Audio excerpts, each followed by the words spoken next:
ये एक और ऑर्गेनेल है, याद रखिएगा।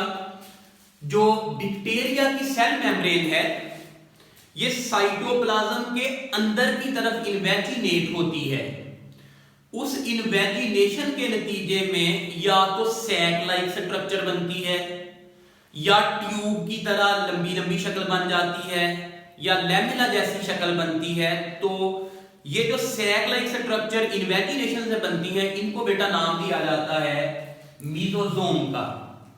इसीलिए मैंने यहां पर लिखा cell membrane invaginates into the cytoplasm to form the structures which are called mesosome. अगर बेटा इनकी शेप की बात की जाए तो मैंने पहले बताया सैक लाइक हो सकती हैं, they may be vesicle, they may be tubule like और दे मे बी लमेला। अगर इनके साइज की बात की जाए तो इनकी बेटा लेंथ अगर सैक है तो उसका डायामीटर जो मैक्सिमम होगा वो 6 पिकोमीटर से 7 पिकोमीटर के राउंड अबाउट होता है। अगर इसकी शक्ल की बात करें, जरा यहां पर गौर से देखिए, ये जो रेड कलर है इसमें मैंने सेल वॉल को ड्रा किया है। इसके नीचे अगर आप देखें तो ये सेल मेम्ब्रेन है ब्लू कलर में, ये बिल्कुल सेल वॉल के साथ साथ अटैच थी, लेकिन यहां पर आके ये अंदर की तरफ इस तरह इन्वेजिनेट हुई, इधर से भी इन्वेजिनेट हुई और इसने ये सैक लाइक स्ट्रक्चर बना ली है। तो बेटा ये वाली जो शक्ल अब आपके पास बनी हुई है इसे नाम दिया जाता है मीजोजोम का। इसकी लेबलिंग भी देख लें, बाहर मैंने सेल वॉल लिखा है, ये ब्लू कलर की जो लाइन है ये प्लाज्मा मेम्ब्रेन या सेल मेम्ब्रेन को रिप्रेजेंट करती है, और इसके इन्वेजिनेट होने से ये जो शक्लें बनी हैं ये मीजोजोम है और इनके अंदर ये छोटे छोटे ट्यूब्यूल्स हैं। अगर बेटा ये बात की जाए कि ये मीजोजोम क्यों बनते हैं, इनका काम क्या है, इनकी अहमियत क्या है, तो याद रखिएगा कि ये डीएनए की रेप्लिकेशन में बड़ा अहम रोल परफॉर्म करते हैं। वो कैसे? असल में डीएनए को रेप्लिकेट करवाने के लिए जिन एंजाइम्स की जरूरत होती है वो एंजाइम असल में इसके अंदर बनते हैं। अभी थोड़ी देर पहले मैंने आप लोगों को बताया कि यहां पर इनके साथ बेटा सेल मेम्ब्रेन के साथ अटैच होते हैं राइबोसोम, इस तरह।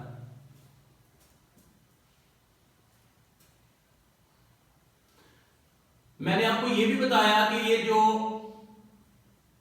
राइबोसोम हैं they are known as protein factories. Enzyme भी असल में प्रोटीन ही होते हैं। तो बेटा ये वाले राइबोसोम डीएनए की रेप्लिकेशन के लिए जो एंजाइम चाहिए होते हैं वो बनाते हैं। इसलिए हम कहते हैं कि ये जो मीजोसोम हैं they are involved in the DNA replication and cell division. अब पूरे बैक्टीरिया के सेल को डिवाइड होने के लिए जो एंजाइम चाहिए वो भी राइबोसोम बनाएंगे, और वो राइबोसोम भी अटैच होते हैं मीजोसोम के साथ।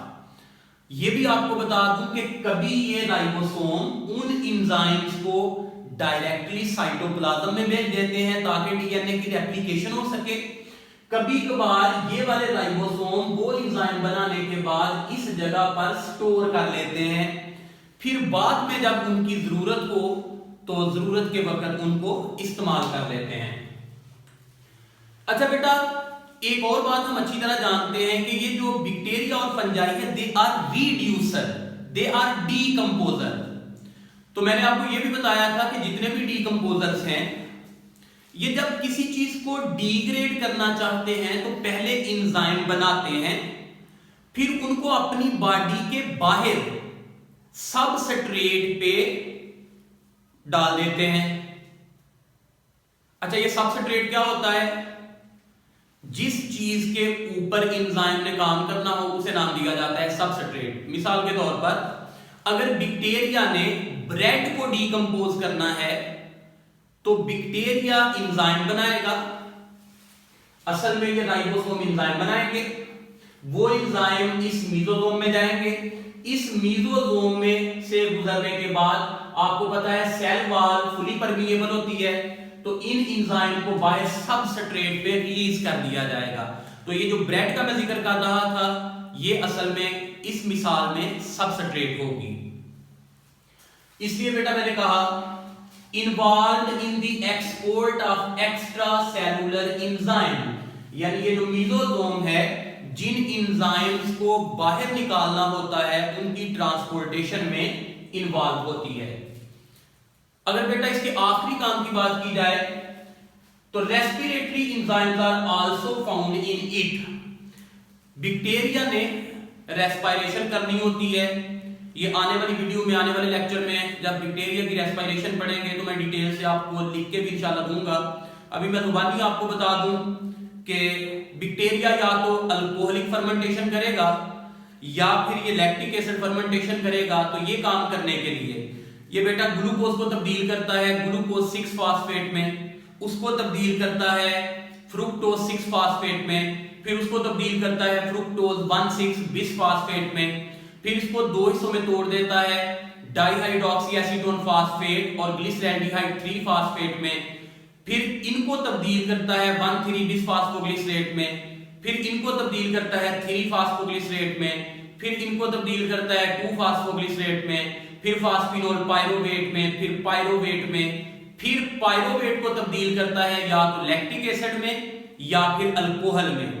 तो बेटा ये जितने मैंने स्टेप आपको नाम लेके बताए, हर एक स्टेप के लिए, हर एक रिएक्शन के लिए अलग से एंजाइम चाहिए। तो ये तमाम एंजाइम ये राइबोसोम बनाएंगे और बनाने के बाद इस मीजोसोम में स्टोर कर देंगे ताकि जरूरत के वक्त इनको इस्तेमाल किया जा सके। इसलिए मैंने यहां पर लिखा respiratory enzymes are also found in it. तो बेटा मीजोसोम पढ़ लेने के बाद अब हम लोग बात करेंगे बैक्टीरियल सेल में मौजूद ग्रैन्यूल्स एंड स्टोरेज बॉडीज की। तो बेटा पहला क्वेश्चन जो इस सिलसिले में हमसे पूछा जा सकता है वो है why bacteria need to store nutrient. अच्छा यहां पर मैंने क्वेश्चन लिखा है कि न्यूट्रिएंट स्टोर क्यों करते हैं। आप जरा खुद सोचे, जब भी हम बीमार हो जाते हैं तो हमारी कोशिश होती है कि हम जल्दी से एंटीबायोटिक ले लें, मेडिसिन खाएं और इन बैक्टीरिया को कंट्रोल कर लें। इसका मतलब हम बजाते खुद बहुत बड़े दुश्मन हैं बैक्टीरिया के। अच्छा अगर पौधों पे हमला करेंगे बैक्टीरिया तो पौधे कोशिश करेंगे कि वो भी बैक्टीरिया को मार दें। एनिमल पे बैक्टीरिया हमला करें तो एनिमल कोशिश करेगा कि मैं भी बैक्टीरिया को मार दूं और बीमार ना हूं। इसका मतलब ये हुआ कि जो बैक्टीरिया है ये बड़े कॉम्पिटिटिव एनवायरनमेंट में जिंदगी गुजारते हैं। तो बेटा इतने कंपटीशन वाले माहौल में जब ये जिंदगी गुजारते हैं तो जहां से भी इनको थोड़े से एक्स्ट्रा न्यूट्रिएंट मिल जाते हैं ये फौरन कोशिश करते हैं कि उन एक्स्ट्रा न्यूट्रिएंट को अपनी बॉडी में स्टोर कर लें। इसीलिए मैंने यहां पर लिखा bacteria live in A competitive environment so they tend to store extra nutrient if and when available। यानी जब भी उनको मिले, जहां से भी मिले, वो कोशिश करते हैं कि एक्स्ट्रा न्यूट्रिएंट को अपने अंदर स्टोर कर लें। अच्छा ये किस शक्ल में एक्स्ट्रा न्यूट्रिएंट को स्टोर करते हैं? वो ग्लाइकोजन की शक्ल में स्टोर कर सकते हैं।